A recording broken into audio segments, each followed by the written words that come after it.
Well, as I said last time, this time we were going to talk about taking apart the Brill and being able to convert it for being used with a live overhead. Well, the first thing we wind up looking at is this is the way the car looks as it comes when it's pulled out. Black tape over the ends. There's light bulbs bent with the leads bent. Bring that in a little closer. And these holes in the front and the back, so that it picks up on either side of the chassis. Now, as it stands, the chassis unmodified is electrically isolated side to side. That's how the motor pickups work. So this one, we're not going to take apart this one. I got another one to take apart, but as you can see, this is all stock. White gears, bad.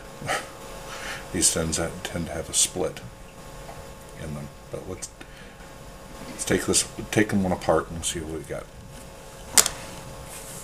Alright, so this one actually has a dead motor in it, so I got to take it apart anyway. I've already taken the tape off the ends. I've taken the lights out of the sockets. You can see that there. And it's held together with 2 screws. Take the screws, pull them off. Box for parts. And as the car separates, that's what the inside looks like. Take those and dump the screws out so I don't lose them. So this is what we're looking at.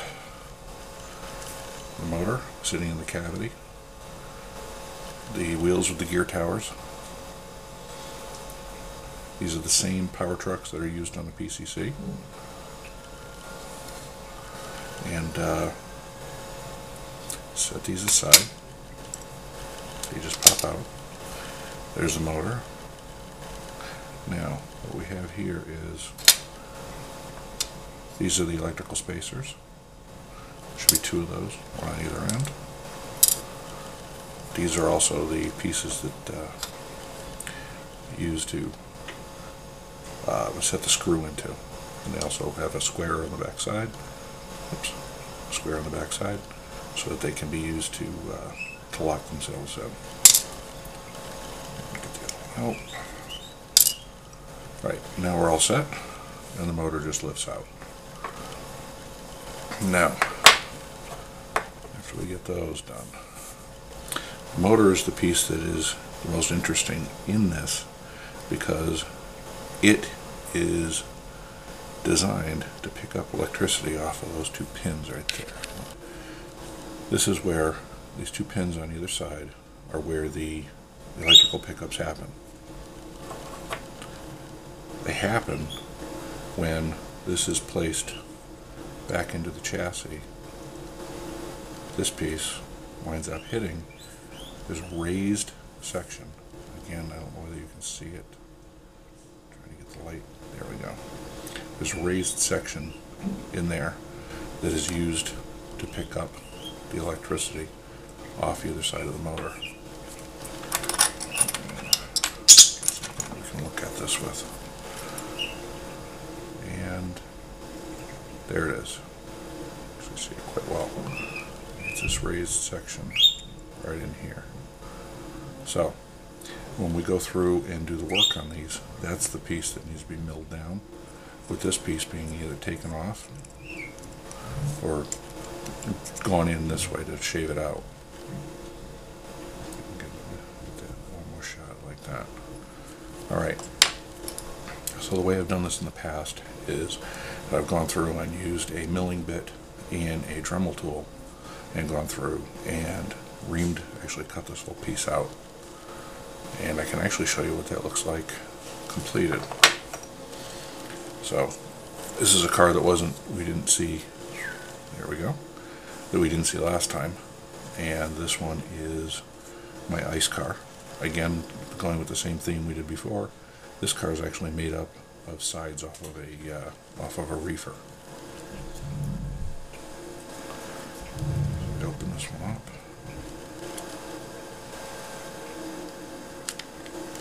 Alright, now, as you can see, where the motors were, between these two, there's a whole big chunk taken out. And the chunk's taken out right in here for either side of the motor. So after we do that, now we can start setting it up for wiring. Now the way that I've done this is that I run my poles to both of the two motors. So the two poles on the motors go here. Sorry, not the motors, but to the trolley poles. These two poles here go to the trolley poles on the roof. And then pulled out, the ground lines, which would be the feeds, go to the other side when this is tied down. Now you can look inside and see that this section, this one's pulled out of where it was done. And that's my bird piece. So the way that we do this is, I've done it later on. I've seen it done by doing a drill hole and then putting it in by friction. I've seen it done another way, where it's done by putting a piece of metal in, which actually acts as the pole hook.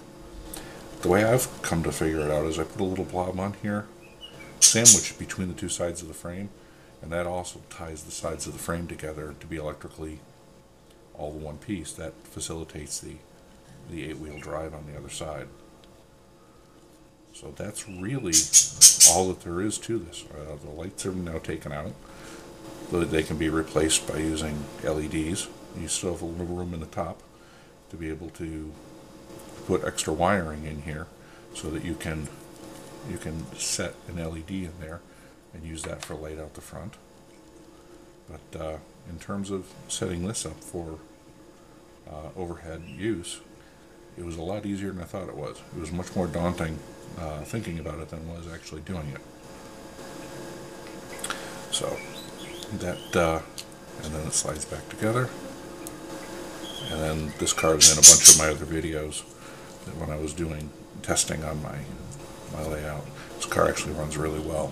One of the things that I use is poles from Miniatures by Eric. And what I've done is I leave the pole, there's a sleeve that comes with it. I leave the sleeve in the car, and I use that to electrically attach my wiring. I use his hold-down hooks, but I leave the poles loose. Now there's enough friction when the poles tip down, like this, that it holds it electrically against that tube. What this allows me to be able to do is have less poles and more cars. This way we don't have to worry too much about overstepping the amount of cars we can build, overstepping the amount of poles we can afford at times, even though the prices are very good for the quality of the poles that Eric provides. So that's pretty much it. This is a much shorter one than the last one.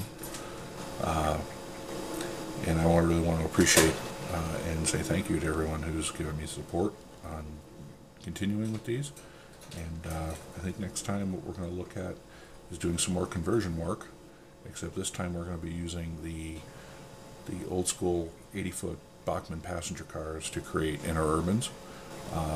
If you wind up joining the N-Scale Traction group in Yahoo, a lot of the documentation that I've used and reference material I've used is all in there in form of the NCAT plan books and specials, where I've found an incredible amount of inspiration, saving me a whole lot of perspiration. So I thank the originators of doing this to provide us with such a great resource. And that's about it. Thank you. This is Ted Roy. Have a nice day.